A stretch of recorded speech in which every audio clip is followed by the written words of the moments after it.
exauce nos prières par le feu. Que Dieu soit loué. Prenons le psaume 149 par rapport à ce cantique merveilleux. Le psaume, nous allons au psaume 143. C'est encore plus. Le psaume 143.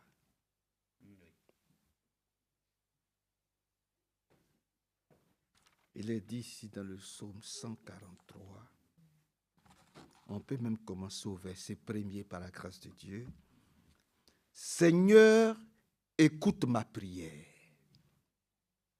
Ah, je n'ai pas entendu. Parce que nous sommes à une réunion de prière. Que le Seigneur écoute nos prières. Donc il dit ici, Seigneur, écoute ma prière, sois attentif quand je te supplie. Ça, c'est vraiment le cri de mon cœur aujourd'hui. Que le Seigneur soit attentif. Amen. Quand nous crions à lui, vraiment qu'il soit vraiment attentif. Au nom du Seigneur Jésus-Christ. Allons-y au verset 10.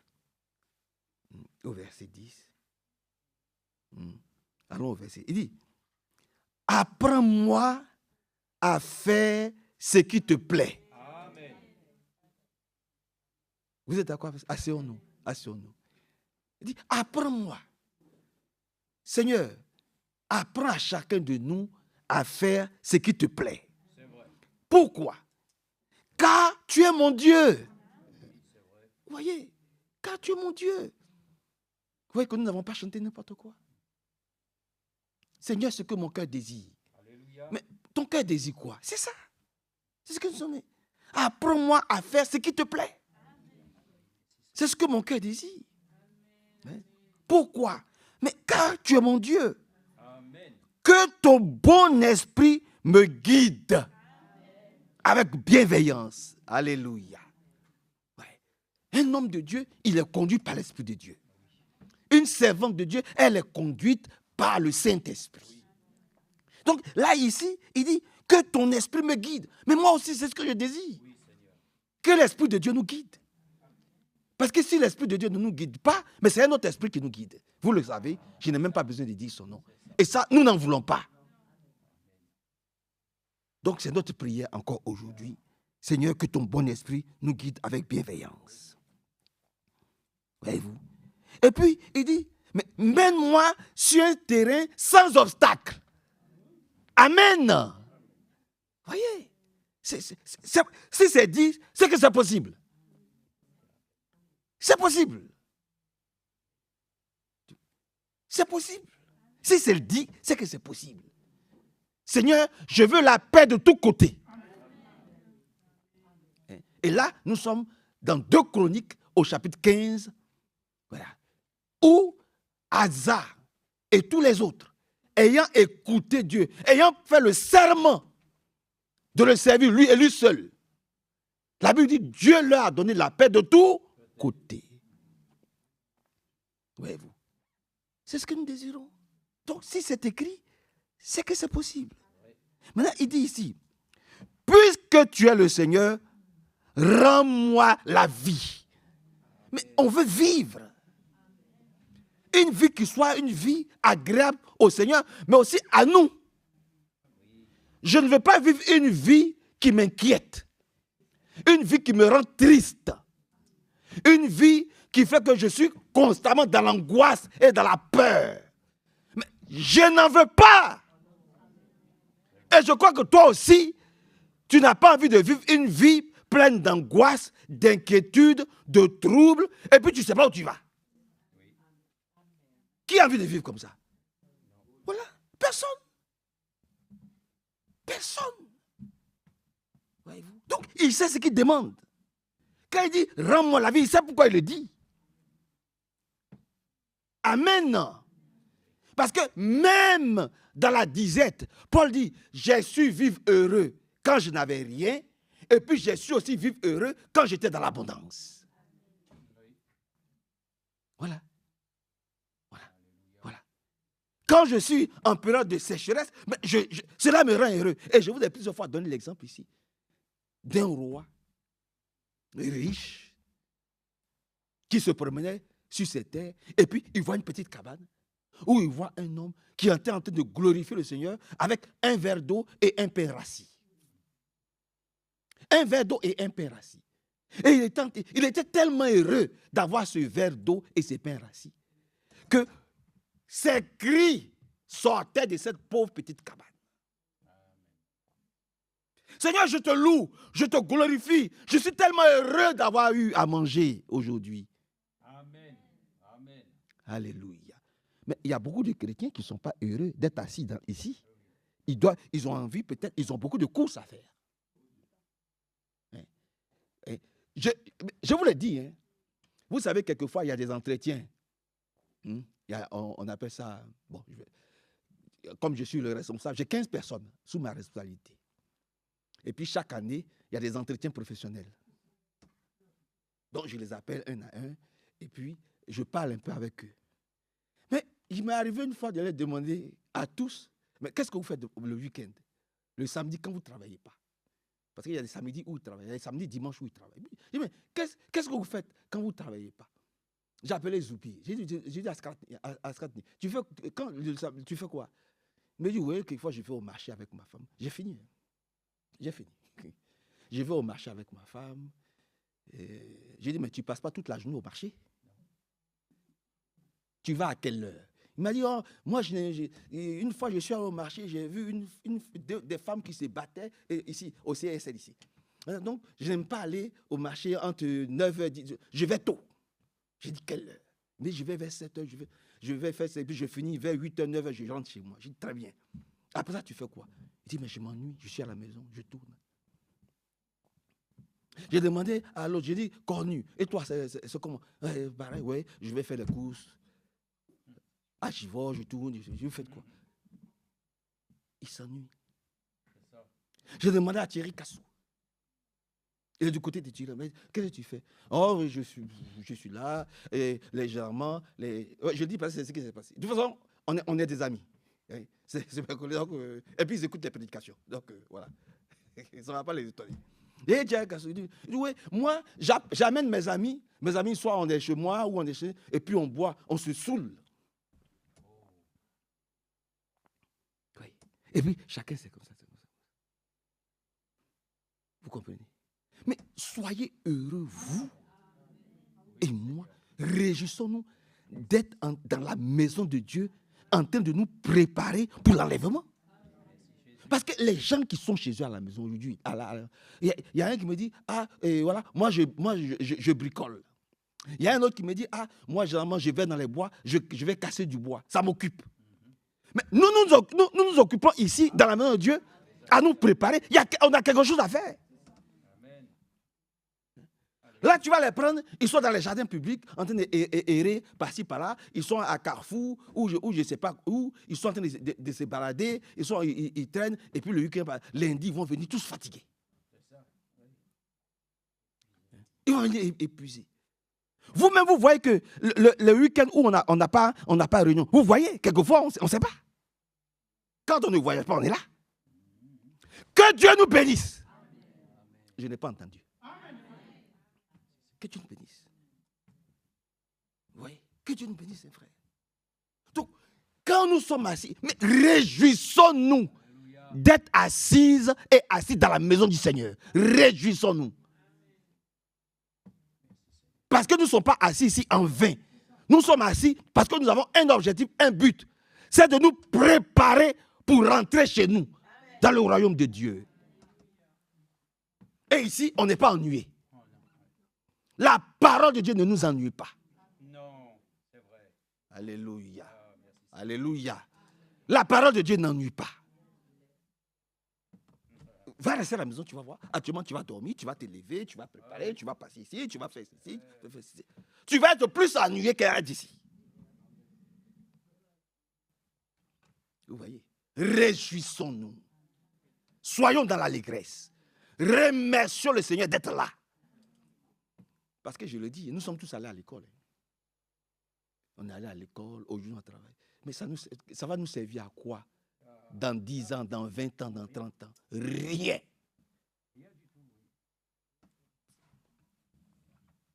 Par contre, l'étude biblique que nous sommes en train de faire ici, ça va nous suivre jusque dans la vie éternelle.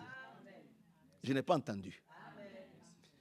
L'étude biblique que nous sommes en train de faire ici, ce que nous sommes en train de faire, là, c'est ça qui va nous suivre.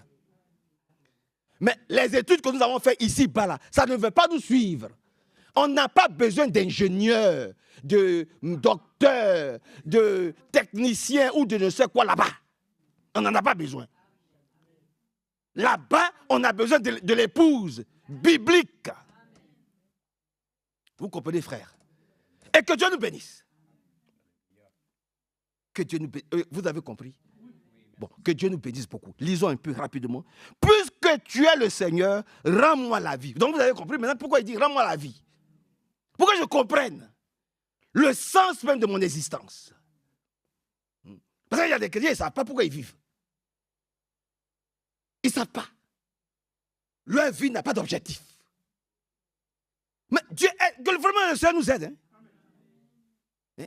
Si ta vie n'a pas de sens ou n'a pas d'objectif, tu penses que tu es là comme ça, le matin tu te lèves, tu respires, tu marches, tu manges, et puis tu dors, il y a un problème.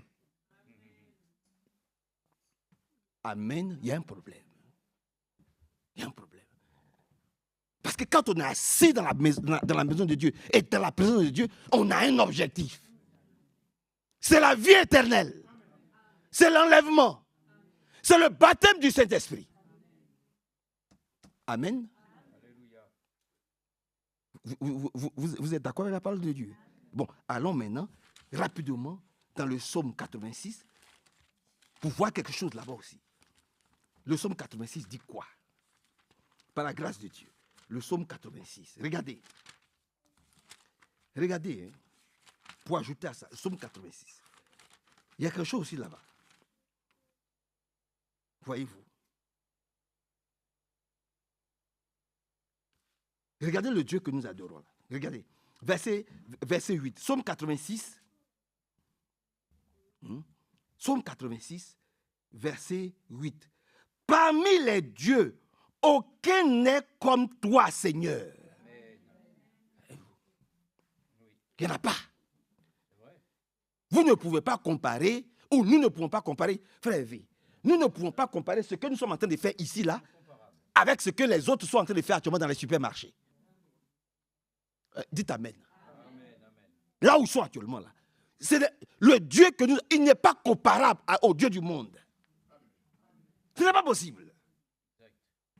Alléluia. Il dit, parmi les dieux, aucun n'est comme toi, Seigneur. Aucun ne pourrait faire ce que tu as fait et ce que tu fais. C'est pour ça que c'est écrit dans ma version. Ce que tu as fait et ce que tu fais. Maintenant, il n'y a pas un qui peut faire.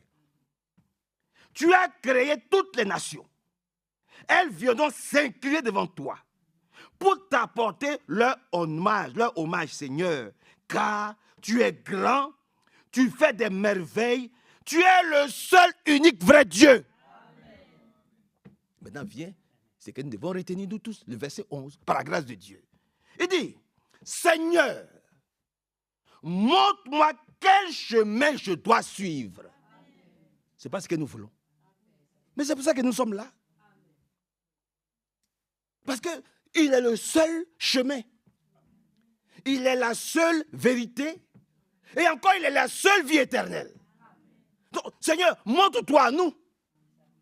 Il dit, Seigneur, montre-moi quel chemin je dois suivre. Je veux vivre en te restant fidèle. Amen. Mets à moi cette seule préoccupation. Rester soumis à ton autorité. Restez soumis à ton autorité. Restez soumis au Saint-Esprit. Restez soumis à l'autorité du grand, unique, vrai Dieu. C'est ce que nous voulons et c'est ce que nous désirons. Bien-aimé Père Céleste, nous nous remettons dans tes mains. C'est le seul, unique désir de notre cœur. Oui, Seigneur, montre-nous quel chemin nous devons suivre. Parce que nous voulons te rester fidèles Jusqu'au bout, nous voulons te suivre. Mets en nous cette seule préoccupation, Seigneur, c'est d'être soumis à ta parole, soumis à ton autorité, soumis à ta volonté. Aimer, oh, notre Dieu, de tout notre cœur, de toute notre âme, de toute notre pensée, de toute notre force. Aimer l'Église. Oh Seigneur, comme toi tu l'as aimé jusqu'à donner ta vie pour elle à Golgotha. Bénis ton serviteur, notre frère V. Bénis cette petite assemblée. Amen. Bénis chacun d'entre nous. Merci pour tout ce que tu fais. Au nom de Jésus-Christ. Amen.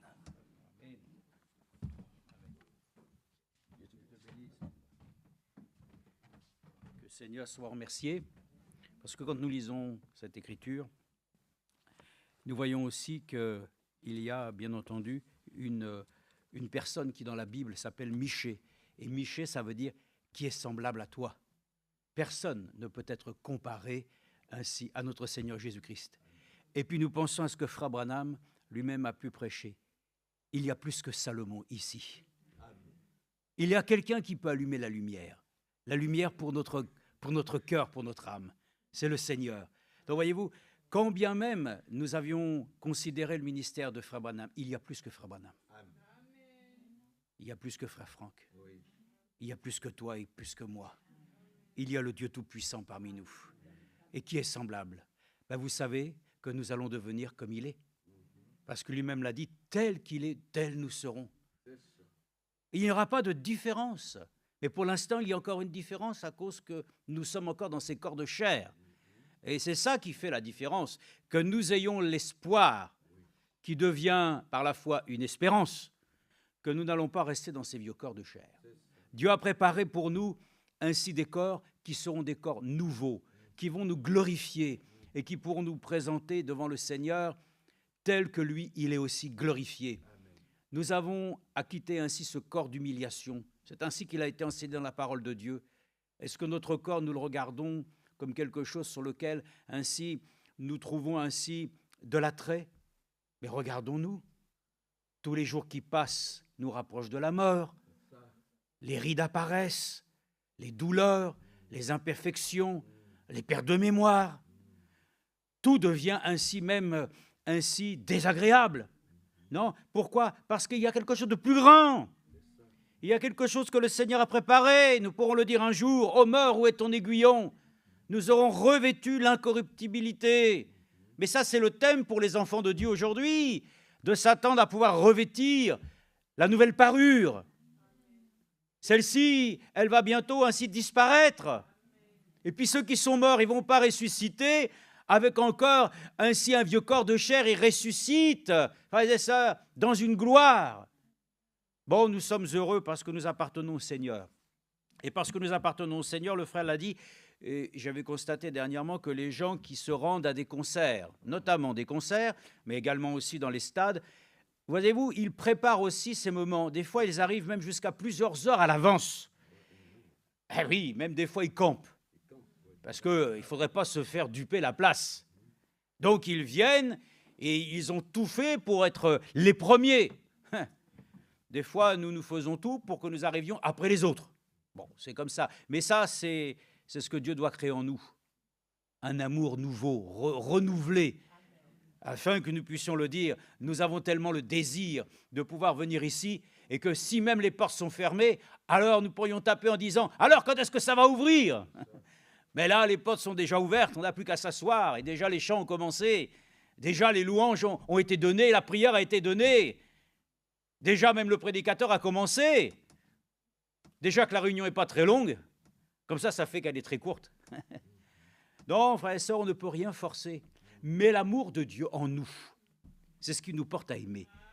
Et si c'est son esprit qui est en nous, c'est son esprit qui nous fera agir aussi en conséquence. Tout ce qui devient forcé, tout ce qui devient obligé, tout ce qui devient lourd, pesant, doit être ainsi ôté, éradiqué, afin qu'on puisse à nouveau regoûter la joie du salut. Si c'est une joie simplement forcée par laquelle il faut le faire, mais eux, ils ne se forcent pas, ils crient. Et ils disent déjà, nous aurons gagné. Hein? Peut-être qu'ils vont perdre, mais déjà, ils sont là et ils confessent qu'ils vont gagner. Parce qu'ils ont tout tous les moyens pour pouvoir se donner ainsi, disons, du confort ainsi intérieur, parce qu'il voit les résultats, il voit les choses qui se sont passées, alors il se donne tous les avantages. Bon, nous avons un avantage, c'est que le Seigneur qui est fidèle, c'est lui qui crée en nous le vouloir et le faire. Donc nous voulons venir ainsi, c'est vrai, dans sa présence pour l'adorer. Le frère nous a lu ici dans le psaume 143, ainsi, le Seigneur écoute ma prière. Donc là, dans les traductions, nous avons des traductions différentes, mais lorsque nous reprenons ce qui est dit ici, dans le psaume 143, il est dit ici, parce que je l'ai ici le noté, je crois que c'est ici, en tout cas, « Je me cache auprès de toi », verset 9, « Enseigne-moi à faire ta volonté, apprends-moi, car c'est toi mon Dieu, que ton bon esprit me conduit sur une terre aplanie. » Ah, voilà, une terre aplanie. Et ça, c'est ça, nous sommes dans un terrain parfois qui semble être miné. Mais j'ai vu que, encore par la grâce de Dieu, le Seigneur peut nous faire passer au-dessus. Lorsque les terrains sont minés, notamment suite à des guerres, c'est terrible de voir le nombre d'enfants qui ont pu, et d'adultes, qui ont malheureusement perdu un membre parce qu'ils ont marché sur un terrain miné. Mais avec le Seigneur, nous pouvons croire qu'à travers toutes les difficultés, il nous aidera à les surmonter. Amen. Il faut vraiment le croire. Maintenant, ce n'est pas un chemin qui est facile, mais je voyais même, parce que moi qui ai une trottinette comme mes frères et tout ça, qui en avons quelques-unes, on vend toutes sortes, bien sûr, de cycles avec des amortisseurs pour essayer de rendre le terrain moins dur. Hein. Alors on essaie de trouver toutes sortes de superfuges pour que la route soit beaucoup plus agréable. Nos voitures sont équipées ainsi de systèmes maintenant de suspension par laquelle ainsi, même s'il y a des bosses, tout ça devient agréable. Mais avec le Seigneur, il n'y a rien d'artificiel. Ça doit venir de lui par le Saint-Esprit. Tout ce que nous essayons de faire, écoutez, je vous le dis, tout ce que nous essayons de faire, c'est d'essayer d'adoucir notre vie par nous-mêmes. Nous essayons de nous faire des petites douceurs. Je me souviens, quelqu'un dit, oh, moi, le soir, quand je rentre, je me fais une petite douceur. Je vais au pâtissier, j'achète, je me fais une petite douceur. Chacun se console comme il peut. Mais nous, le seul qui nous console, c'est le Saint-Esprit. Je vous donnerai le consolateur. Voyez-vous, aujourd'hui, nous disons une chose. Nous sommes arrivés à la fin des temps. À la fin des temps, le seul qui doit consoler notre cœur, c'est Dieu lui-même. Par sa présence. Bon, voilà. Donc tout ça, nous voyons bien que, nous l'avons dit ici, nous ne pouvons pas simplement le dire, et je le crois que le Seigneur nous l'a dit, nous sommes ainsi des rachetés, et par cela même, nous pouvons le dire, je suis sauvé. Amen. Il y avait ici le propriétaire, des fois je le voyais, bon, on ne le voit plus maintenant vu son âge et tout, mais c'est un homme qui a toujours été favorable vis-à-vis de notre personne. Il n'a jamais fait d'obstacle. D'ailleurs, il nous a toujours permis ainsi de trouver cet endroit de telle manière qu'on puisse nous sentir le mieux possible. Donc, que Dieu le bénisse. Amen. Et un jour, quand je lui avais dit que je prenais ma retraite, il me regarde, il me fait la retraite, mais tu as prévu des choses? Qu'est-ce que tu vas faire? Alors, je vais commencer à lui dire, oui, vous savez, il y a déjà, bien entendu, des choses que j'ai.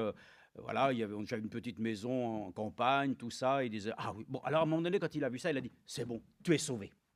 Ah, tu es sauvé, hein? Parce que si tu n'as pas quelque chose, ça va se finir au bistrot.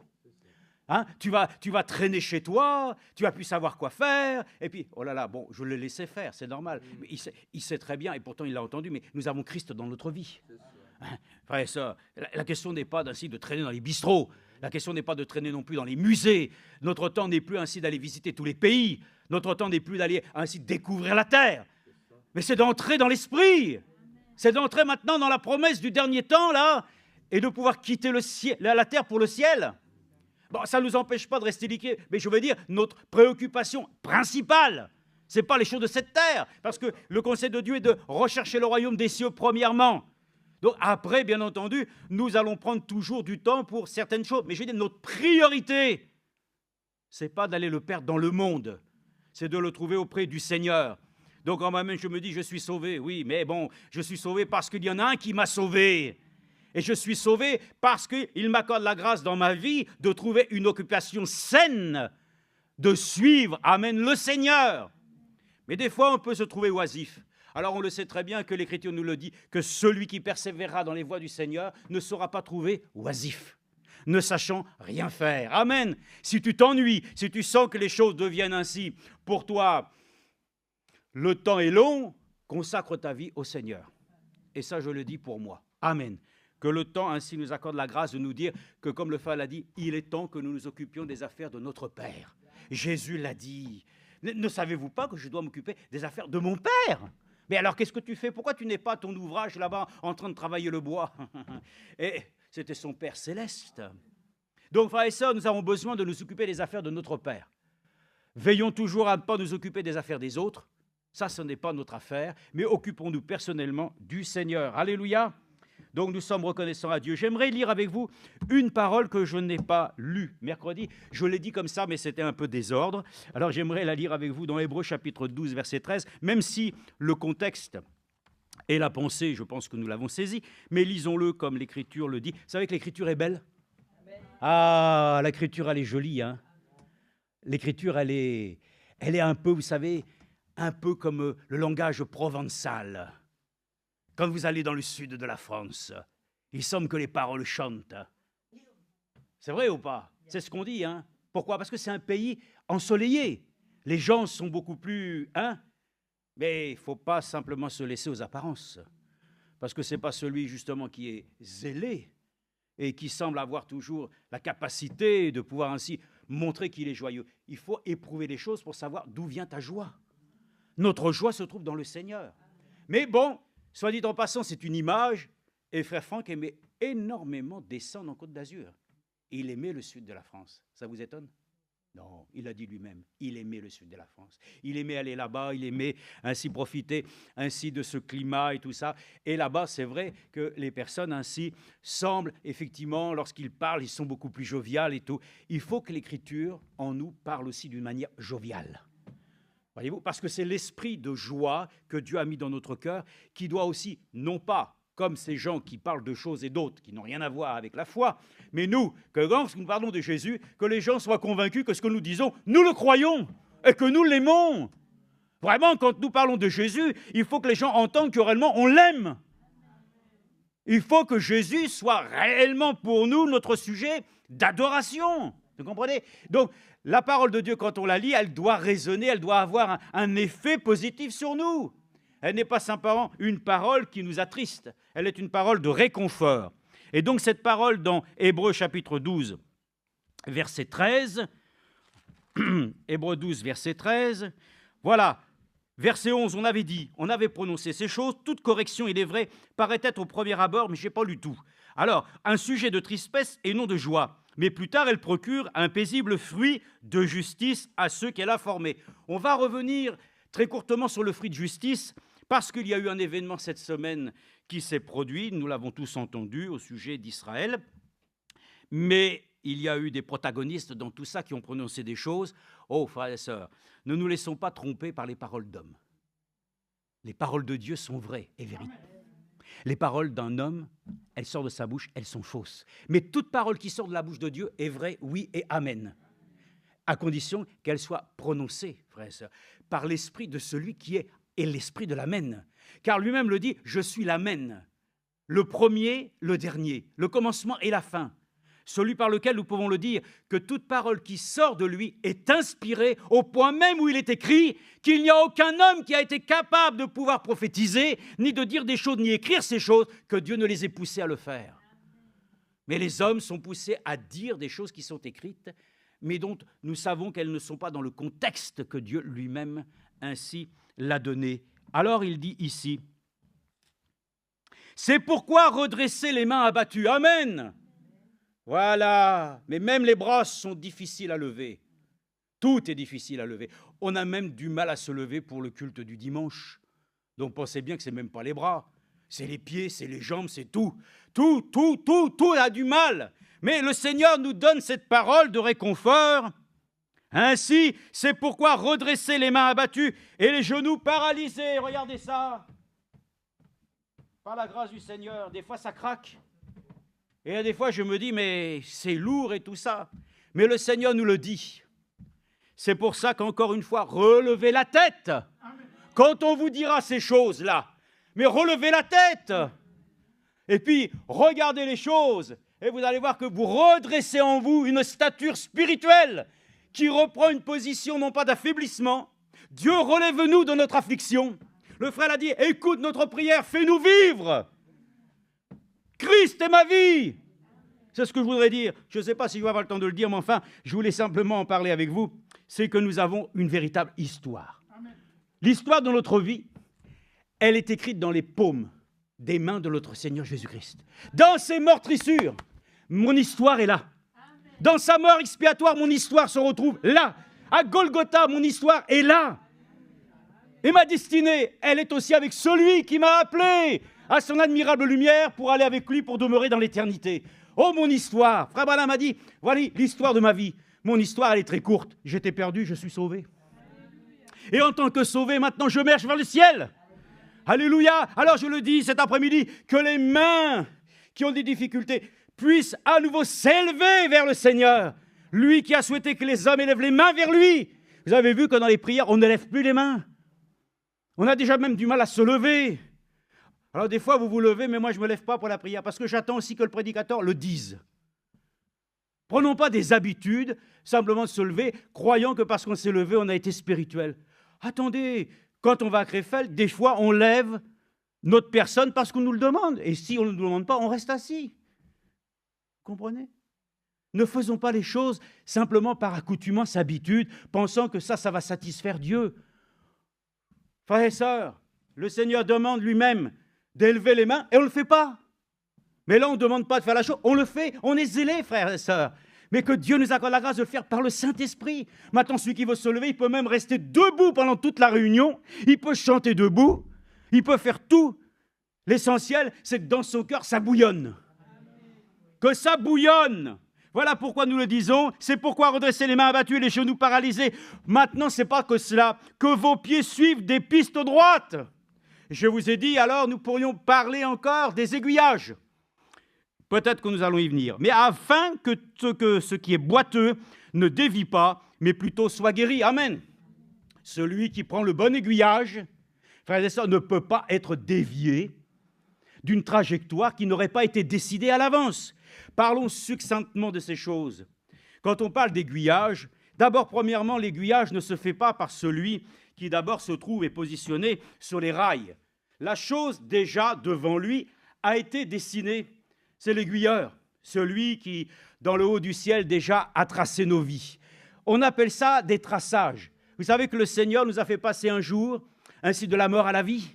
Un jour, nous étions sur le chemin de la mort, et il a plu certainement de nous aiguiller vers la vie. Et moi, c'était une histoire qui m'était arrivée, je l'ai déjà peut-être racontée, mais c'était dans les temps reculés des années 80, où moi-même j'étais dans un train avec quelques 800 personnes, et il y avait un contrôleur à l'intérieur. Dans ce temps-là, il y avait encore une personne qui pouvait accompagner, et le conducteur dans sa machine. Et le matin, un lundi matin, il s'est arrivé qu'il y a eu une erreur d'aiguillage, très très rare. Très, très, très rare. En principe, cela n'arrive pas parce qu'il y a beaucoup d'éléments qui ne le permettent pas. Mais le conducteur lui-même, qui est arrivé au point de bifurcation, au lieu de s'arrêter parce qu'il avait des indications qui lui disaient qu'il n'allait pas prendre l'itinéraire normal, aurait dû s'apercevoir que cette destination, malheureusement, ne nous conduirait jamais à destination. Et par principe, les trains ne reculent pas, à cause du fait que si vous reculez, vous risquez bien entendu d'être embouti. Donc par le principe même, une fois que nous étions engagés, nous étions obligés d'y aller. Moi-même, je me suis aperçu de la chose. Alors, j'ai quand même compris que rapidement, on n'allait pas arriver. Donc, je suis passé dans tout le train. Les gens étaient aussi un peu étonnés. Donc, j'ai annoncé la situation en disant que l'aiguillage ne nous avait pas permis de nous engager sur... On allait quand même à Paris, c'était déjà pas mal. Mais enfin, ce n'était pas la même gare. Donc, il s'est avéré que l'erreur de direction a été fatale. Et ça, c'est important qu'ils nous disent ici, afin que nos pieds suivent des pistes droites, afin que ce qui est boiteux ne dévie pas, mais plutôt soit guéri. Amen. Amen. Donc, voyez-vous, une erreur, une petite erreur, nous a fait dévier, et au lieu de pouvoir ainsi prendre les décisions qu'il fallait, au lieu de s'arrêter pour suivre la chose, ça nous a conduit fatalement donc à pouvoir assumer les conséquences.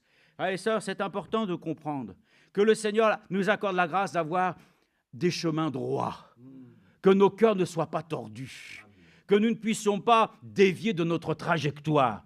Bon, la situation est arrivée qu'avec le temps, Ainsi, nous sommes quand même arrivés ainsi à destination, mais autre gare de Paris, avec un peu de retard. Bon, les choses se sont quand même bien arrangées, mais pourquoi cela est-il arrivé? Une erreur de l'aiguilleur et une erreur du conducteur qui était dans une situation sociale très compliquée, très difficile. Son esprit était préoccupé par plein de choses, ce qui fait qu'il m'a dit après, j'ai pas réalisé, Donc, je l'ai soutenu.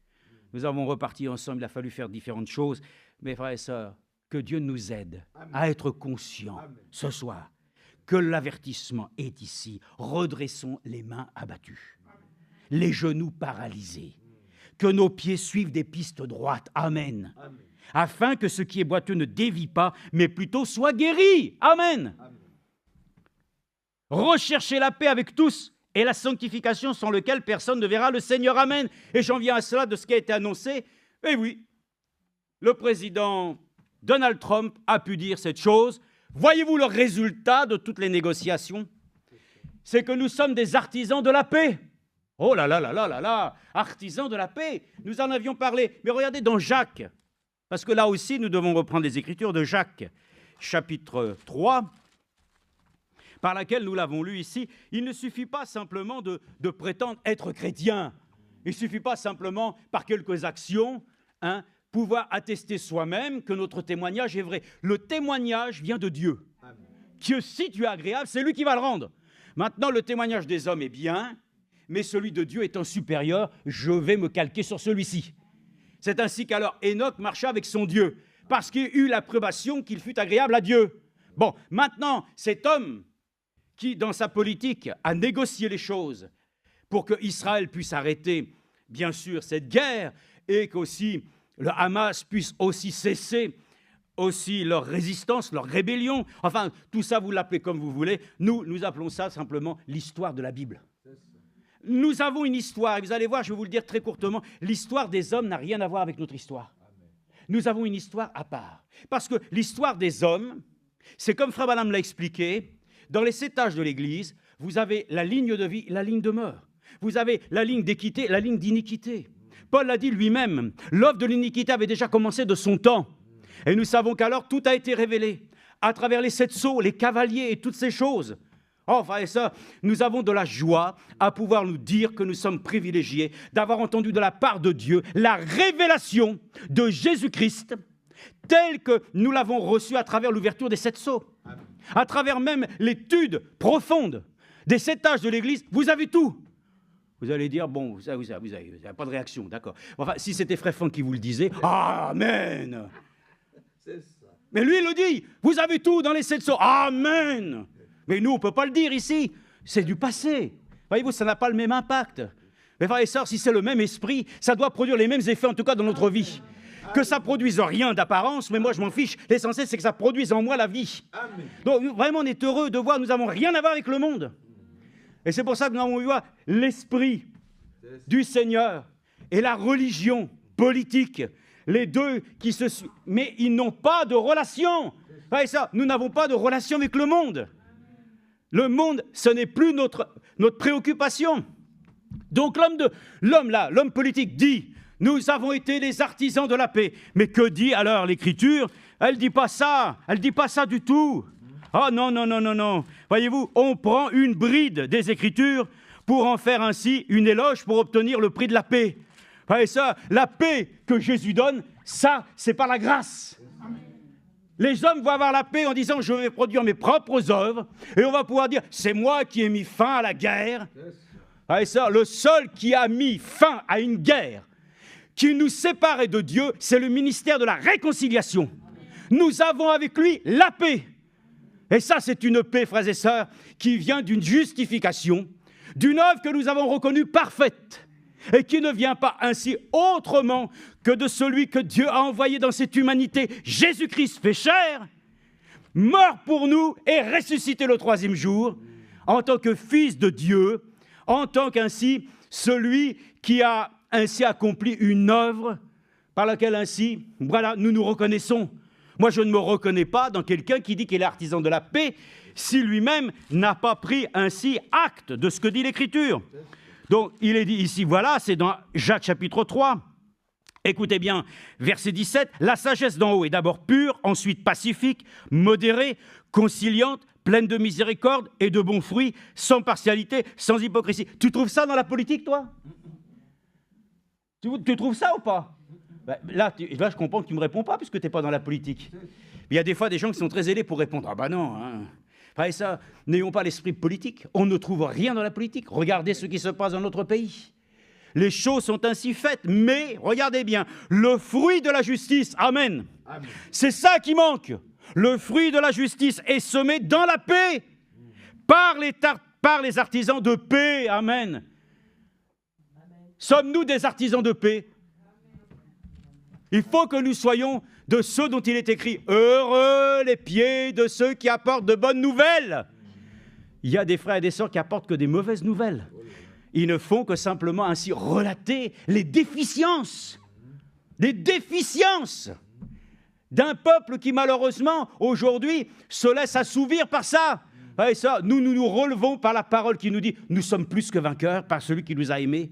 Et de toutes nos insuffisances, nous avons appris à devenir suffisants par la grâce de Dieu. » Donc nous réagissons et nous le disons. Alors, frères et sœurs, non, les artisans de la paix ne travaillent pas avec une justice et une sagesse qui vient malheureusement du diable, parce qu'il est dit la justice telle qu'elle est ici, elle est diabolique. La justice humaine, diabolique. Mais celle qui vient de Dieu, elle est pacifique, modérée. Amen. Donc les artisans de paix, de ceux qui vous disent que les choses vont s'arranger, vous pouvez être certains qu'ils vont directement ainsi là où Dieu nous a emmenés en nous disant qu'il y aura simplement une grande tribulation et les choses se régleront ici, pour le monde. Mais nous, c'est la chose qui se règle maintenant. Donc nous nous plaçons avec confiance devant le Seigneur. Donc c'est une chose. J'ai entendu aussi une chose, je l'ai dit comme ça, une publicité. Ne disons pas que des fois nous n'entendons pas des choses, hein. Non, j'écoute rien, tout ça. Bon, ça, alors là, écoutez, ça c'est faux. D'abord, premièrement, vous prenez le métro, vous avez de la pub partout. Vous prenez ceci, vous avez de la pub. Partout, il y en a. Bon, mais j'ai entendu dire que maintenant, il y a une mutuelle. Je ne sais pas quelle marque, peu m'importe. Mais une mutuelle qu'on appelle aussi généralement une complémentaire. Mais là, celle-ci, elle avait un avantage d'apparence. C'est les apparences. L'avantage, c'est qu'elle vous garantit, écoutez bien, qu'en cas de maladie, en cas de décès, en cas de chômage, en cas d'accident, oh là là, j'ai dit, voilà ce que ce monde nous propose. Déjà, le programme, il est clair. Le programme est déjà désastreux. On vous donne, frères et sœurs, oh là là là là, déjà de payer pour essayer de vous garantir de tous les fléaux qui peuvent vous arriver. Alors, j'ai une autre écriture ici. Oh là là, là, frères et sœurs, voyez-vous que tout ce que nous pouvons entendre, frères et sœurs, nous devons le ramener dans un contexte, non pas simplement biblique, mais dans un contexte spirituel, par lequel ainsi, nous aussi, nous avons une assurance. Amen. Ah oui, frères et sœurs, les complémentaires retraites et tout ça, vous pouvez, c'est pas le problème, encore une fois, c'est simplement de nous dire, notre première assurance ne repose pas dans ce qu'on peut nous proposer pour des choses mêmes. Qui vous dit que de toute façon, même si vous êtes au chômage, que vous allez en retrouver du travail? Qui vous dit que, d'abord, si vous êtes mort, c'est tranquille. Mais si vous avez un accident, beaucoup de choses sur lesquelles on ne vous dit pas que par derrière, il y aura des clauses qui ne vous garantira pas tant de choses que ça. Mais le Seigneur s'est garanti pour nous qu'il est l'assurance, comme disait Frère Branham, l'assurance vie éternelle. Alors la parole de Dieu doit être pour moi ma consolation aujourd'hui. Et Hébreux 10, 25 le dit, aide-nous encore, alors que nos mains se relèvent, nos genoux qui commencent à nouveau à recourir. Qu'ainsi, notre zèle pour le Seigneur reprend vie. Nous le disons tous d'un même cœur. Ici, n'abandonnons pas notre assemblée comme c'est la coutume de quelques-uns, mais exhortons-nous continuellement, et cela d'autant plus que vous soyez Jésus s'approcher. Amen. Oui, frères et sœurs. Et il est dit aussi, Hébreux 10, 35, à nouveau, n'abandonnez donc pas votre assurance, alléluia, qui comporte une grande récompense. Vous avez en effet besoin de persévérance, afin qu'après avoir accompli la volonté de Dieu, vous obteniez ce qui est promis, alléluia. Amen. Donc, n'abandonnons pas cette assurance, pas celle qui peut vous garantir pour des choses qui sont d'abord d'un domaine très limité pour des choses terrestres. Nous avons une assurance qui est là, regardez, dans votre cœur. Ouvrons tous notre cœur. Allez, ouvrons-le. Et puis nous voyons qu'à l'intérieur, il y a une encre. Alléluia. Cette espérance est comme une ancre attachée à mon âme. Alors si quelqu'un veut l'arracher, il arrache mon cœur avec. Et comme rien, parce que c'est normal, rien ne peut nous séparer de l'amour de Dieu. Donc si on veut m'arracher ça, il part, il va avec le Seigneur. Parce que l'espérance est liée, amen, à mon âme qui a été rachetée. Alléluia. Donc c'est important, frères et sœurs. Donc nous sommes reconnaissants. Matthieu 5, 9, je termine avec ça pour revenir sur la paix. Regardez ce qui est dit dans l'évangile de Matthieu chapitre 5, verset 9, et parlons un peu de notre vie. Il est dit « Heureux ceux qui ont le cœur pur, car ils verront Dieu. Heureux ceux qui procurent la paix, car ils seront appelés fils de Dieu. » Donc, Pascal, Rachel, les deux ici, vous aurez le prix Nobel de la paix. Je ne sais pas quand, mais enfin, vous l'aurez. Hein? Mais vous l'aurez de qui?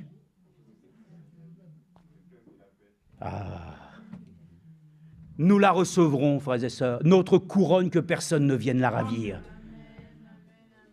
Quand est-ce que vous allez la recevoir? Fidèle et bon serviteur, entre dans la paix de ton maître. Alléluia, la paix que Jésus donne. Il va l'honorer bientôt. Donc nous sommes dans la reconnaissance à Dieu, de voir ainsi que vous devez être des ouvriers d'équité, et moi aussi, et nous devons être des artisans de la paix qui vient d'une justice que Dieu a éprouvée, par laquelle ainsi lui-même le dit ici, « Heureux ceux qui ont le cœur pur, ils verront Dieu, et ceux qui procurent la paix, car ils seront appelés fils de Dieu. » Est-ce que nous sommes, vous savez, des fois on est chrétien. Bon, on a dit disciples, chrétiens, enfants de Dieu, fils et filles de Dieu. Ça fait beaucoup de termes, hein. L'essentiel, c'est que nous soyons à lui. Amen. Et dans les différentes étapes que nous pouvons comprendre. Pourquoi nous sommes des enfants? Parce qu'il est notre Père. Pourquoi est-ce que nous sommes des fils et des filles? Parce que nous avons été régénérés par la semence. Donc, et même il dit petits-enfants. Petits-enfants, amen. Donc, il y a beaucoup de termes, mais tout ça, ça veut dire la même chose. Ça veut dire que nous sommes à lui. Et par cela même, notre vie. Donc, qu'est-ce que notre vie? Notre vie, excusez-moi, mais elle passe. Elle passe très rapidement. Qu'est-ce que notre vie, au regard ainsi de toutes les générations qui ont passé? Mais regardez ce qui reste dans la Bible, c'est le témoignage de ceux qui ont marché avec Dieu. Amen. Nous voyons qu'alors le témoignage de Noé, qui est un prédicateur de la justice, quel beau témoignage de la vie de quelqu'un qui s'est consacré à Dieu fidèlement, qui n'a pas cherché à vouloir expliquer. Je n'ai pas vu Noé dire « donne-moi les explications, donne-moi ainsi la compréhension ». Mais il a dit simplement « alors je ferai comme tu m'as montré de faire ». Ainsi, nous sommes heureux que le témoignage, l'histoire des hommes, telle que pouvait la consulter, à travers ainsi, disons, tous les livres d'histoire, laisse des traces différentes, laisse ainsi des actions différentes, mais tous ainsi sont voués à ne jamais rendre, pour la plupart en tout cas, un témoignage à Dieu. Mais notre vie, l'histoire de notre vie, c'est que nous rendons témoignage à celui qui nous a aimés le premier. Amen. Notre vie, c'est quoi? C'est qu'afin nous puissions le dire, qu'à la fin de toute chose, Christ, mon roi, m'a accordé la grâce de pouvoir ainsi transformer ma vie afin qu'elle puisse un jour paraître devant sa face pour l'éternité. Non, notre vie, ce n'est pas important dans le fond, hein. D'ailleurs, ça ne sert à rien, voyez-vous, comme il est dit, les sacrifices, ça ne sert à rien. Ce n'est pas la peine. Les gens disent, oh, je vais faire beaucoup. Non. Lui, il s'est déjà sacrifié pour nous. Donc, ce n'est pas la peine de chercher notre vie, frères et sœurs, pour qu'elle soit valable. Laissons-la être cachée en Christ. Amen. Et laissons-la se révéler par lui. Amen. Donc, c'est important, je vais vous dire une chose. Nous allons le voir à travers une question qui m'a été posée, je vais la répondre. Bon, c'était une question sur les 144 000, mais ici, j'aimerais vous dire la chose. La vie des hommes est une chose, la vie des enfants de Dieu en est une autre. Alors, lisons simplement une question ici qui a été donnée. Bon, je vais essayer de la retrouver. C'est concernant ainsi... Oh là là, c'est des choses qui sont merveilleuses. Première chose déjà ici, nous lisons dans l'Antichrist. Donc, l'Antichrist. Une brochure qui mérite de prendre le temps de la lire. L'Antichrist, c'est tous les événements qui vont arriver dans les temps où tout se met en place. Nous le voyons bien comment les choses sont en train d'avancer. Nous voyons que le pape lui-même est en train de surgir tranquillement, après que tous les événements se soient passés, tranquillement. mais sûrement, il vient à, comment dire, en quelque sorte, commencer à mettre, disons, voilà, son pouvoir religieux, bien sûr, en action. Mais il est dit ici, je vous lis simplement un extrait pour vous montrer qu'il est parlé ici, à la page 22 de l'Antichrist. La prostituée d'Apocalypse 17 est également mère. Le verset 5 nous renseigne à ce sujet. Et il y avait sur son front un nom écrit « Mystère, Babylone, la grande, la mère des prostituées et les abominations de la terre ». Dans la dernière phase, ce n'est plus seulement Babylone, mais bien Babylone la grande. Elle a beaucoup de filles qui sont sorties de son sein, de même que la mère a chuté de devant la présence de Dieu et lui est devenue infidèle. Ainsi se conduisent également les filles, les dénominations. Elles se sont détournées de la parole de Dieu originelle et avec cela, de lui-même, elles se sont embarrassées dans leur propre doctrine et leur confession de foi qu'elles ont formulées elles-mêmes. Elles ont pris pour héritage les traditions non bibliques de leur mère et ont pratiqué comme elles ce qui, aux yeux de Dieu, est une prostitution spirituelle. Et c'est pourquoi lui-même les désigne également comme étant des prostituées. Amen. Amen. Le monde a aussi son signe sur le front.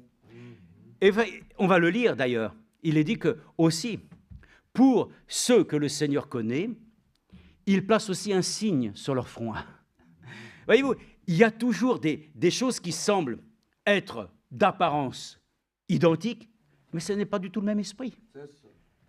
Là, l'esprit même qui est marqué, pour ceux qui adoreront la bête, un signe sera sur eux. Mais pour ceux qui sont à Dieu, Dieu aussi, comme il est écrit dans Éphésiens chapitre 1, sur nous aussi, Dieu a posé un sceau. Amen. Il y a un signe, amen. Amen. Il y a quelque chose de divin sur ta vie. Dans le monde aussi, le frère vient de le dire, ils ont aussi un esprit, c'est l'esprit du monde. Mais nous avons l'esprit de Christ. Mais il y a des choses que vous pouvez voir, d'autres choses que vous ne pouvez pas voir. Et pourtant, nous sommes au milieu du monde, mais nous ne sommes pas du monde. Voyez-vous, notre vie n'a rien à voir avec la destinée des hommes qui, perdus, vont ainsi malheureusement aller dans la géhenne. Mais pour nous, frères et sœurs, notre destination est glorieuse. Bon, je continue. Ce que Jean rapporte au verset 6 est choquant. Et je vis la femme enivrée du sang des saints et du sang des témoins de Jésus. Et en la voyant, je fus saisi d'un grand étonnement.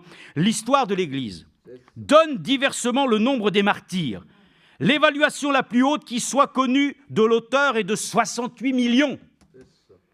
Mais le nombre réel de ceux qui ont été mis à mort à cause de leur foi, seul Dieu le sait. Il n'est donc pas surprenant. Et des témoins de Jésus, les personnes non initiées ne peuvent pas se représenter cela. Cependant, les véritables croyants en Christ ont de tout temps été poursuivis par le système antichrist. Amen. À la fin d'Apocalypse 18, nous trouvons ceci. Car par ta magie, toutes les nations ont été égarées et et en elles a été trouvé le sang des prophètes et des saints et de tous ceux qui ont été immolés sur la terre. Amen. Versets 23-24. L'histoire des hommes, c'est la guerre. Lutter contre Dieu. L'histoire des enfants de Dieu, ton histoire, c'est de lutter contre les puissances qui luttent contre la vérité. C'est ça notre témoignage. C'est que nous n'entrons pas, frères et sœurs, dans l'histoire de cette humanité parce que nous n'avons pas été dédiés à pouvoir ainsi avoir une destinée perdue. Donc, nous voyons bien que les choses sont très difficiles à discerner. Mais pour nous, nous savons faire la différence. Que Dieu nous accorde ainsi un esprit de discernement pour voir si nous marchons d'une manière digne de l'Évangile ou si nous marchons dans le monde. C'est ça la vraie question. Ou est-ce que j'ai un pied dans le monde et un pied dans l'Église et que, alors, tu dois ramener cette parole afin que nos mains languissantes soient affermies, que nos genoux ne nous trompent pas et que réellement nos pieds soient fermes pour ne pas ainsi chercher autre chose que des voies droites et qu'ainsi nous soyons déviés, frères et sœurs, de notre trajectoire. C'est ça. Le but est là, attention, continuons. Donc, le but, première chose, nous voyons bien, et quand il est décrit ceci, nous voyons bien que ce qui va arriver, je le résume très courtement, vous pensez bien qu'on ne peut pas parler de ces choses de cette manière-là, c'est tellement... Il y a tellement de matière dedans, mais c'était juste pour montrer la question. Est-ce que les 144 000 vont passer par la mort? Je lis ceci maintenant. Regardez les événements bibliques. Nous devons considérer la Russie comme étant l'exécuteur du jugement de Dieu. Voilà, les jugements de Dieu. Est-ce que toi, tu attends le jugement? Tu ne sais pas quoi répondre parce que d'un coup on te dit tous nous comparaîtrons devant le tribunal de Christ. Mais c'est vrai. Mais c'est tout à fait juste. Mais il n'y a pas de condamnation pour ceux qui sont en Jésus-Christ. Il faut arrêter de jouer sur les deux terrains là. Il n'y a plus de condamnation. Donc le jugement, c'est pas pour toi.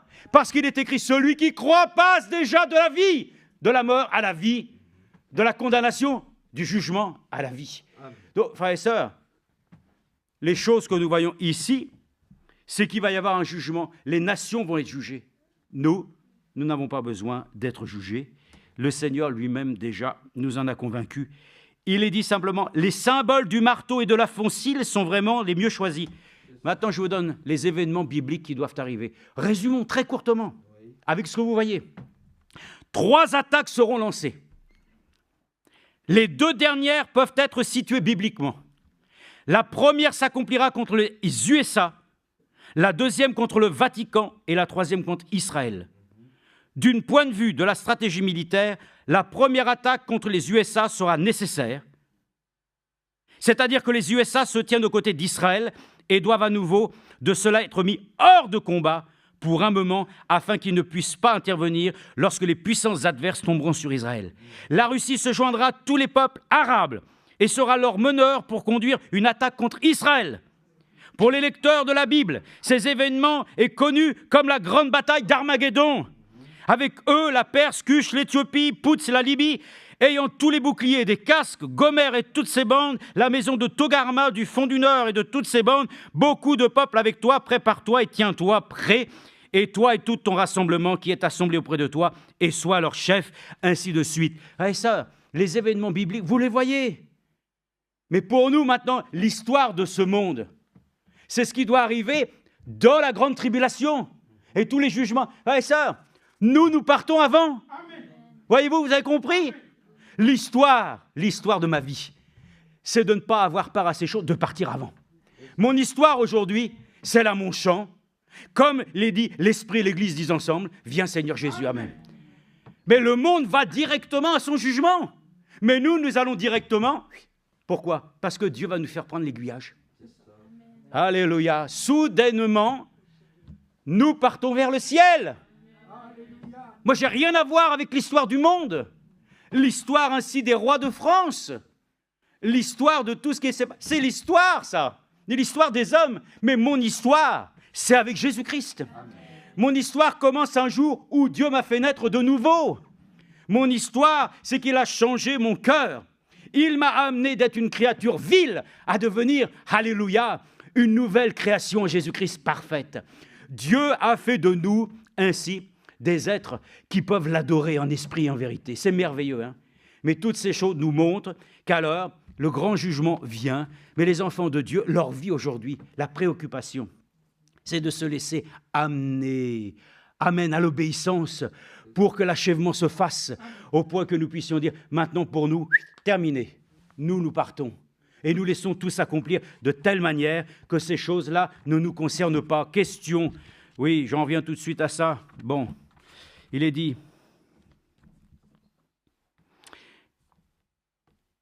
bon, je vais lire, on va gagner du temps parce que sinon je ne pourrai pas.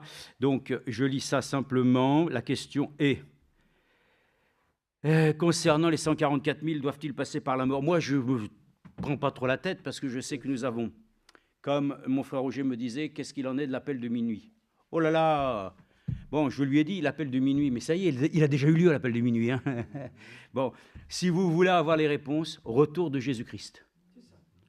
Vous prenez le livre de l'Apocalypse, vous prenez,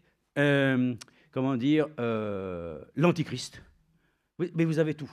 Donc ne vous prenez pas la tête, c'est peut-être pas facile à lire, mais lisez-le tranquillement, vous avez les réponses. C'est pas nous qui allons avoir les réponses sur ce sujet-là. Hein. Mais il est dit, pendant ce temps-là, de la grande tribulation, écoutez bien, pendant ce terrible temps de persécution, les 144 000 qui auront été scellés devront mourir en martyrs. C'est clair? Bon. Tout d'abord, ce seront les 2 témoins qui seront tués, lesquels auront alors achevé le temps de leur témoignage. Amen. Apocalypse 11, 7, où il est dit, ils seront mis à mort. Vous savez où ils seront mis à mort? À Téhéran? Non. À Barcelone? Non. À Jérusalem, à l'endroit qu'on appelle Égypte et Sodome. J'ai posé la question à Frère Franck, pourquoi cet endroit précisé dans la Bible? Il a dit simplement, ça reflète leur état aujourd'hui. Ils sont encore prisonniers et ils sont encore dans le monde, Égypte et Sodome, parce qu'ils sont un pays aussi où malheureusement ils sont une capitale de l'homosexualité. C'est leur état spirituel aujourd'hui. Mais Dieu va venir les délivrer. Mais Dieu va se révéler d'abord aux 2 prophètes. Nous, on est enlevés, les 2 prophètes viennent, ils prêchent, et ils viennent sceller les 144 000. Si vous voulez savoir aussi ce que devient l'Église qui passe par la grande tribulation, lisez, c'est tout marqué. Eux aussi payent de leur vie, mais ils ont part ensuite, par cette résurrection première, ils ont part, frères et sœurs, à la gloire céleste pendant le millénium. Bon, toutes ces choses sont dites. Mais il est dit ici, pendant ce temps donc, tout d'abord ce seront les 2 témoins qui seront tués, lesquels auront alors achevé le temps de leur témoignage, puis le reste, comme cela nous a été dit à l'avance dans le 5e sceau. En considération de cela, il est écrit dans l'Apocalypse 14, 12, « Ici est la patience des saints et ceux qui gardent les commandements de Dieu et la foi de Jésus. » C'est exactement à ce moment-là que se réalise cette parole. « Et jouit une voix venant du ciel disant, écrit, bienheureux les morts qui meurent dans le Seigneur. Dorénavant, oui, dit l'Esprit, afin qu'ils se reposent de leurs travaux, car leurs œuvres les suivent. » Ainsi, Apocalypse 14, 13. Donc voilà, c'est pas vous dire simplement pour avoir la réponse, voilà, ils vont mourir en martyrs. Donc c'est écrit tout ça dans, bien entendu, ça c'est le retour de Christ, je crois, et même lettre circulaire, je crois 52. Non, on a tout, frères et sœurs, on a tout. On ne va pas lire tout ça, il y a tellement de choses, c'est merveilleux. Bon, que le Seigneur soit remercié. Nous voulons le dire simplement, nous avons une vie différente. Et nous avons une vie ici, nous lisons maintenant Éphésiens chapitre 1, nous revenons dans l'Écriture, Éphésiens chapitre 1. Qu'est-ce que ma vie? Vous savez ce que Paul a dit? Christ est ma vie. Christ est ma vie. Amen. Voilà. Et maintenant, on va changer. On va prendre la 2e personne. Christ est ta vie. Amen. Alors, on va changer maintenant. Christ est notre vie. Amen. Alléluia. Et puis un jour, les gens doivent dire, Christ est leur vie. Ça, c'est le témoignage qu'on doit rendre. Amen. Christ est ma vie, mourir est un gain. L'histoire de nos vies, c'est ça. Elle est dans le Seigneur, c'est tout. Donc, Éphésiens.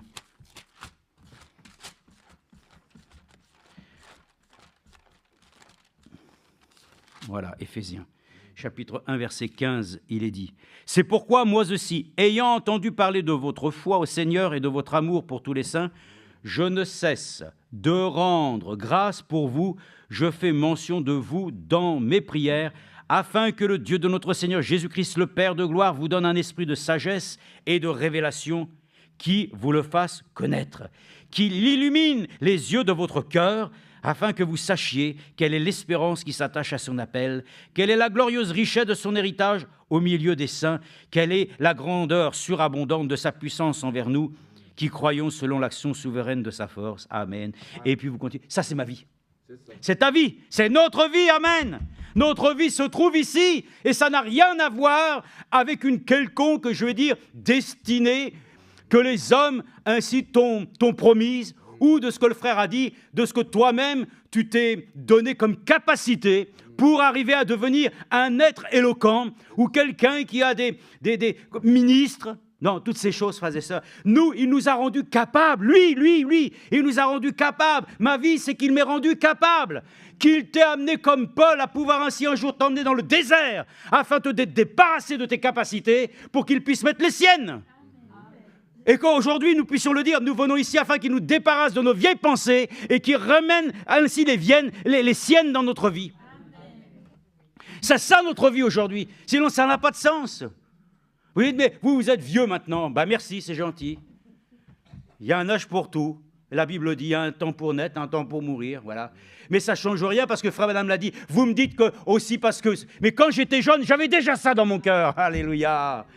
Et nous aussi, nous avions ça dans notre cœur. Et aujourd'hui, on se rend compte qu'on redouble d'envie. Parce que nous voyons que certaines capacités nous manquent, alors nous disons à Dieu, viens compenser nos faiblesses. Oh, frères et sœurs, n'allez pas dire que parce que nous avons vieilli, que nous sommes devenus plus zélés. Non, c'est l'amour de Dieu qui a grandi en nous. Ça commence à... ça va exploser, il n'y a plus de place dans le thorax. Il va falloir que... il faut que ça puisse être... C'est ça ma vie, c'est toi ta vie, ton témoignage c'est ça. Ça n'a rien à voir avec les hommes. Écoutez, lisez, donnez-moi un livre qui parle comme ça. Il n'y en a aucun. Jean 1,13, maintenant je vais vous montrer. Notre vie, c'est de faire la volonté du Seigneur. Jésus est venu. Il a dit, je suis venu, pourquoi ? Pour faire une petite promenade, pour voir comment les choses de la terre sont, pour voir dans quel pétrin ils sont. Je suis venu, ô Dieu, pour faire ta volonté. Alléluia. Jean 1,13, c'est dans... là, c'est dans l'Évangile. Jean 1,13. Jean 1,13. Il nous est dit, oui, mais à tous ceux qui l'ont reçu, elle a donné le pouvoir de devenir enfants de Dieu, à ceux qui croient en son nom et qui sont nés non du sang, ni de la volonté de la chair, ni de la volonté de l'homme, mais de Dieu. Amen. Donc, voyez, notre vie n'a rien à voir avec une volonté d'homme. Les choses dans ce monde, c'est ça. La vie des hommes, c'est qu'ils sont nés de désirs humains. Mais nous sommes nés d'un désir divin. Notre vie n'a rien à voir, frères et sœurs. Nous avons été engendrés, oui, avec ce qui a été de nos générations, mais concernant le ciel, c'est lui qui nous a élus, qui nous a prédestinés, qui nous a, disons, vraiment choisis. Et par cela même, il est dit, ce n'est ni de la volonté de la chair, ni de l'homme, mais de Dieu. Amen, notre vie. Vous voyez, l'histoire de notre vie, c'est une histoire de volonté que Dieu a destinée pour toi et pour moi.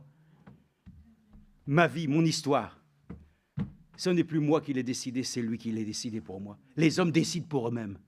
Et nous disons, ce que tu as décidé pour moi, je l'accepte. Amen. Et je le rends maintenant vivant pour toi. Et voilà, regardez, je vais vous montrer au moins 4 volontés. Il y en a plusieurs. Déjà, la première volonté, c'est que la volonté de Dieu, c'est que les hommes soient sauvés. Dieu ne veut pas que les gens restent dans la crasse. Dieu ne veut pas qu'ils restent dans le bourbier du péché. Dieu veut la sainteté. Dieu veut que l'homme vive. Dieu veut que sa création puisse retrouver la réconciliation, la communion avec son Créateur. C'est ce qu'il veut, c'est sa volonté. Et l'histoire de ma vie, c'est que sa volonté soit faite aussi dans la mienne. C'est ça. L'histoire des hommes, c'est que ma volonté soit faite, moi. Ils veulent faire les choses comme... Ils veulent arriver à ce qu'ils veulent. Mais nous voulons arriver à ce que Dieu veut. Comme le frère le dit souvent, ce que Dieu veut, nous le désirons, n'est-ce pas? Par-dessus toute chose. Donc, 1 Pierre, allez-y. 1 Pierre. On a un petit peu de temps, mais pas beaucoup, mais on peut le lire. Et 1 Pierre, chapitre 2, verset 15. Il est écrit, « À cause du Seigneur, soyez soumis à toute institution, verset 13, humaine, soit au roi comme au souverain. » Oui, pour les choses de cette terre. Mais pour les choses du ciel, c'est à notre Père que nous devons ainsi obéir. Car il est préférable d'obéir à Dieu plutôt qu'aux hommes. Alors, sois gouverneur comme envoyé par lui pour punir ceux qui font le mal et louer ceux qui font le bien. Car c'est la volonté de Dieu qu'en faisant le bien, vous réduisiez au silence l'ignorance des insensés. Comme des hommes libres, sans faire de la liberté un voile qui couvre la méchanceté, mais comme des serviteurs de Dieu. Amen. Des dispensateurs. Comme des artisans de paix. Amen. Vous pouvez voir, il y a différentes expressions. Voilà, ça c'est la volonté de Dieu, qu'en faisant le bien. L'histoire de ta vie, c'est de faire le bien. Non pas ta conception, mais de faire selon le bien que Dieu, lui, a prévu d'avance pour toi. Si vous prenez même 1 Pierre, alors chapitre 4, verset 2, il est écrit, « Ainsi donc, puisque Christ a souffert dans la chair, vous aussi, armez-vous de la même pensée. » Armez-vous. C'est bizarre, hein? Vous pourriez, armez-vous. Ah, ça veut dire que ça va être quelque chose qui nous permet d'aller au combat, de combattre contre l'incrédulité. Vous aussi armez-vous de la même pensée, car celui qui a souffert dans la chair en a fini avec le péché, afin de vivre non plus selon les désirs humains, mais selon la volonté de Dieu, pendant le temps qui lui reste à vivre dans la chair. Amen. Amen. C'est ça, l'histoire de notre vie, c'est ça, c'est de pouvoir trouver pour nous une raison que notre vie puisse servir le Seigneur, oui, afin de vivre. Voilà, la frère l'a dit, fais-moi vivre. Fais-le. Mais comment tu veux vivre? C'est ça, moi je me demande. Comment nous voulons vivre? Quelle vie nous voulons? Il y avait mon collègue, là, moi, il disait toujours, quand il voyait des fois dans le travail, il y avait des situations, il dit, ah là là, celui-là, je ne sais pas quelle vie, là. Hein. Oui, ça voulait tout dire. Oui, j'ai dit, j'ai compris ce que tu veux dire. Hein, on ne sait pas quelle vie, là. Mais quelle vie tu as? Quelle vie nous voulons? Nous voulons vivre. Vivre pour toi, Seigneur. Vivre. Christ est ma vie. Mourir m'est un gain. Alors, c'est pour cela, en effet, alléluia, que nous pouvons le dire. Afin de vivre, non plus selon les désirs humains, les convoitises, mais selon la volonté de Dieu pendant le temps qu'il lui reste à vivre dans la chair. Amen. Hein? Éphésiens, je reprends Éphésiens 6,6. J'aurais dû rester. Bon, Éphésiens 6,6, j'accélère. Il est dit, serviteurs, servantes, obéissez à vos maîtres, selon la chair, avec crainte, tremblement, dans la simplicité de votre cœur, comme au Christ. Et cela non seulement sous leurs yeux, mais comme pour plaire aux hommes, faisons pas trop comme ça, hein, mais comme des serviteurs de Christ. Alors là, oui, faisons comme ça. Les hommes, ils servent, regardez, ils font leur travail comme toi, partout. Mais ils ont un désir, s'ils peuvent t'écrabouiller. Hein. Ils n'ont qu'un désir, c'est de pouvoir... mais le jour qu'il y a les licenciements, il y en a 2, il y en a qui... c'est dommage pour toi, oui, mais enfin, bon, moi, ils m'ont choisi, je suis meilleur. Ouais, c'est comme ça, dent pour dent, pour eux, c'est la loi du talion chez les hommes. Ah, ça. Mais nous servons comme des serviteurs de Christ, désintéressés. Nous le servons pour lui, il prendra parti pour toi. Amen. On dit des choses sur toi, tu ne défends pas ta cause avec tes moyens humains, tu attends qu'ils viennent. Ma vie, c'est ça, qu'ils viennent. Et pour ça, nous disons, viens Seigneur Jésus, viens dans ma vie, accomplis les choses sur lesquelles tu as dit, vraiment, les miracles. Et toutes ces choses glorieuses accompagnent le croyant. Amen. Et il dit, mais comme des serviteurs de Christ qui font de toute leur âme la volonté de Dieu, servez-le de bon gré. C'est ça notre vie. Si vous serviez le Seigneur et non les hommes, qu'est-ce que nous servons aujourd'hui? On ne peut pas servir Mammon et Dieu à la fois. Non, ce n'est pas possible. Je veux terminer quand même. Philippiens 1:20. Philippiens 1:20, ce sont des écritures maintenant et elles sont là pour nous. Mais écoutez bien, il est dit.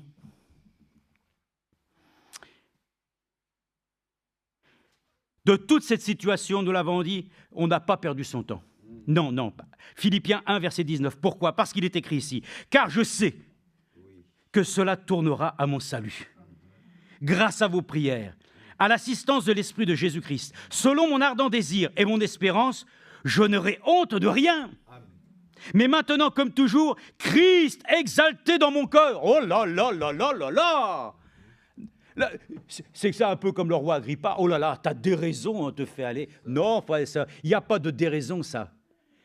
C'est la raison même de notre existence. Que nous parvenions, frères et sœurs, que Christ soit exalté dans mon cœur, avec une pleine assurance, soit par ma vie, soit par ma mort. Car pour moi, Christ est ma vie, et la mort m'est un gain. Alléluia! Oh, frères et sœurs, ça vous parle tout ça? C'est ça notre vie? Ça n'a rien à voir avec l'histoire des hommes. Hein. Né à tel endroit, machin, poète, a fait de la musique, et puis tout ça. Des vies, politiciens, tout. Rien à voir avec ça. On ne dira jamais ça de toi. On dira simplement, lui, illégitime dans ce monde. Rien à voir avec le monde. N'a rien apporté à l'humanité que simplement être fou de Dieu. Fou de Dieu. Et toi, tu es le fou de qui? Hein? C'est ce que disait Romains 8:2. Non, mais c'est ça, notre vie. Oh là là, notre vie est en train de passer avec Christ. Hein? Ça a valu la peine. Hein? Oh là là là là. Donc voilà, frères et sœurs, disons les choses comme Dieu le dit. Et nous l'avons dit, comme il n'y a plus de condamnation en Jésus-Christ, Romains 8:2, il est dit, en effet, la loi de l'esprit de vie en Christ Jésus m'a libéré. Tu es libre. I'm free. Je suis libre. Nous sommes libres.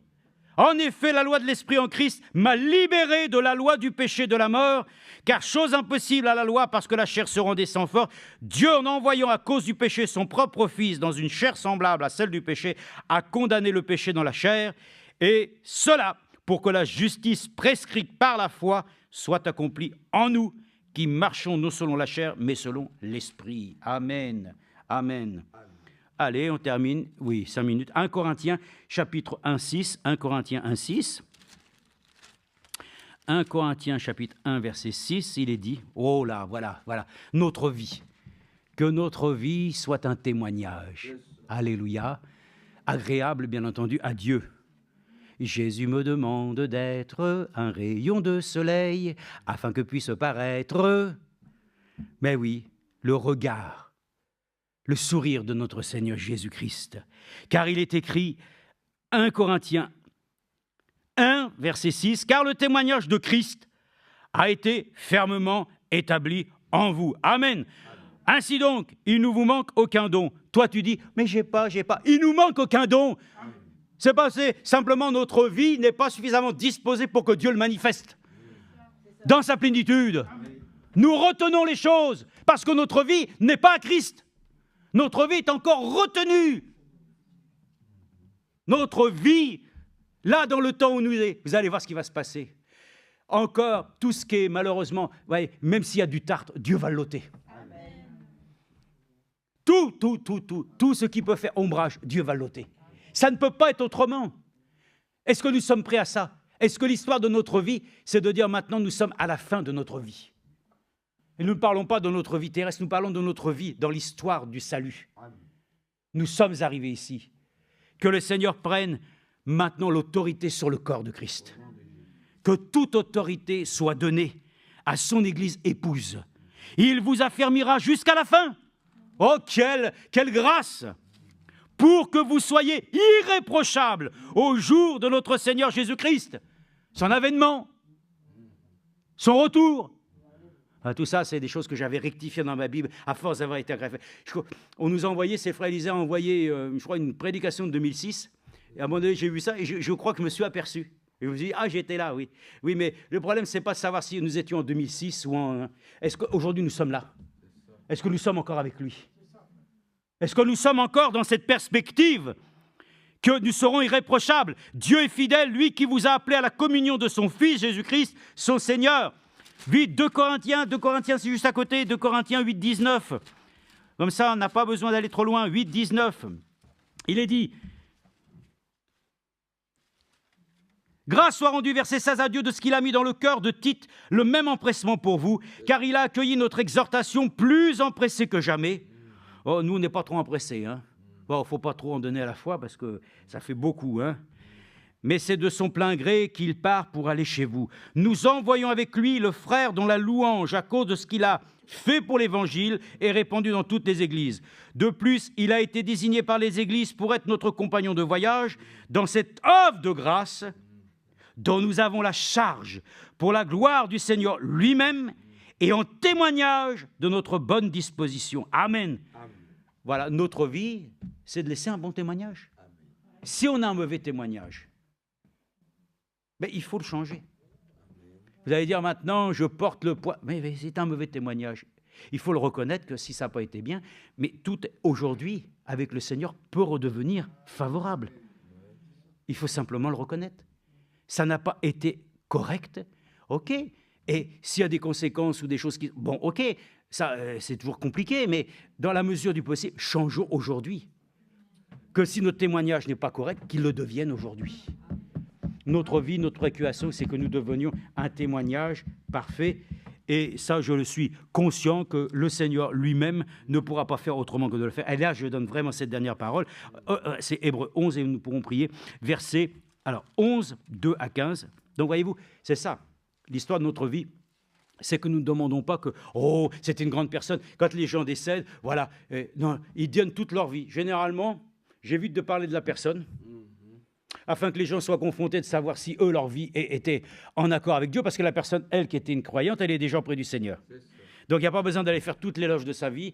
Donc, on peut dire, il a fait des erreurs aussi. Les gens, ça fait bizarre. Non, il faut dire les choses réellement. Donc, il n'y a pas besoin d'aller donner un faux témoignage. Ta vie, il faut que ça soit le témoignage de Jésus. Amen. Tu peux essayer de le maquiller, ça ne passera pas, on peut mentir aux hommes, mais pas à Dieu. Donc, soyons reconnaissants à Dieu, qui nous dit ici cette écriture pour terminer, chapitre 11, verset 2, c'est à cause... Ah oui, la foi est une ferme assurance, bien sûr. Ah ben oui, c'est sûr, on ne peut pas changer les choses. Hein. C'est à cause d'elle que les anciens ont reçu un bon témoignage. Il nous faut la foi pour l'enlèvement. Ça, c'est le témoignage que nous devons recevoir. que nous sommes comme Enoch, agréables à Dieu. Et là, on peut être enlevé. Donc notre vie aujourd'hui, c'est plus de considérer les cartes postales, c'est plus de considérer les photos de l'ancien temps, hein, c'est plus d'aller considérer notre vie. Paul a dit, c'est derrière. Nous tendons ce qui est vers devant. Aujourd'hui, l'histoire de notre vie se tisse aujourd'hui pour notre avenir. Donc aujourd'hui, nous faisons tout pour que les choses deviennent agréables à Dieu. Tu es d'accord? Tu veux être agréable à qui? On veut être agréable les uns avec les autres? On veut se trouver agréable, avoir des... C'est une erreur fondamentale. Nous devons être agréables à Dieu. Mais si tu es agréable à Dieu, automatiquement, nous allons être agréables les uns avec les autres. Tu comprends? Si tu essaies d'être agréable avec tout le monde, tu ne seras pas forcément reconnu comme tel. Mais si nous sommes agréables à Dieu, Dieu rendra un témoignage que ceux qui sont à lui, nous trouverons aussi agréables les uns avec les autres. Il n'y a pas de raison que nous nous trouvions désagréables les uns avec les autres. Ce n'est pas possible. Hein? Donc, c'est la foi que nous comprenons que le monde a été formé par la parole de Dieu, de sorte que cela ne se voit, que ce qu'on voit ne provient pas de ce qui est visible. Amen. Il est écrit, bien entendu, toutes ces choses jusqu'au verset 15. Il est écrit, verset 14, ceux qui parlent ainsi montrent clairement qu'ils cherchent une patrie. Amen. Je l'espère, frères et sœurs, que notre vie, c'est à la recherche de notre patrie, n'est-ce pas? Parce que si nous ne recherchons pas ces choses-là, alors c'est que nous ne recherchons pas en premier lieu le royaume des cieux. Que Dieu nous aide. Notre vie n'a rien à voir avec le monde. Le monde fait ce qu'il a à faire. Le monde politique fait ce qu'il a à faire. Ils accompliront les choses. Nous devons accomplir la volonté de Dieu. Et par la grâce de Dieu, nous le remercions et qu'il nous apporte aussi vraiment cette assurance que c'est lui qui le fait. Que Dieu nous bénisse richement. Amen.